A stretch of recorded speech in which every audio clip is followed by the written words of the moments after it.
Hey, I'm Cy Griffiths, and first time I read a piece from the work that I've been writing called The Deeper World Our Hearts Know to Be True, which is what I've been working on for the Representing Wales programme.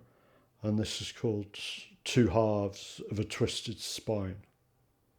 Empty logging lorry flipped upside down, diesel tang on cool breeze, the slow seep to soil and stream, a tale told by the trail of tyre tracks, until later when we hear the detail, driver unharmed 1 week from retirement. I approach, front wheels double barrelled, but no more a driving force. Cab underside, this writhing cradle of what's complex. Pipes connect to tanks, run through filters into canisters, electric cables bunched, joints interlocked with joists, pistons, and pumps.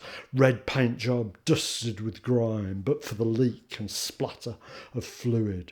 Undergrowth torn, wedges of earth and grass gathered, an intertwine of bramble and wheel. Larger trees snapped, felled, but nowhere near the lorry's rear.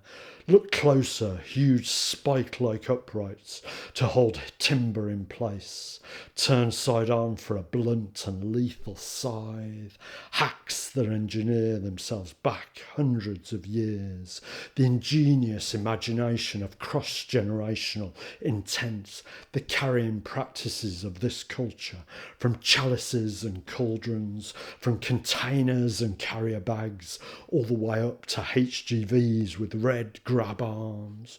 Remember as a child when a canal dredging digger fell in, had to be rescued by a second, which almost followed suit.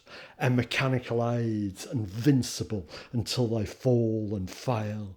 A bubble popped open, the spell broken, and all of us stood naked, upturned faces sprayed by the drizzle of machinic fantasy, no longer such believers in the faith of replaceable parts.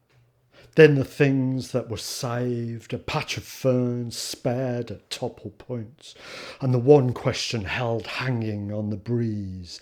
In this world of ours, where will those nearest of misses land? What else gets to escape unscathed?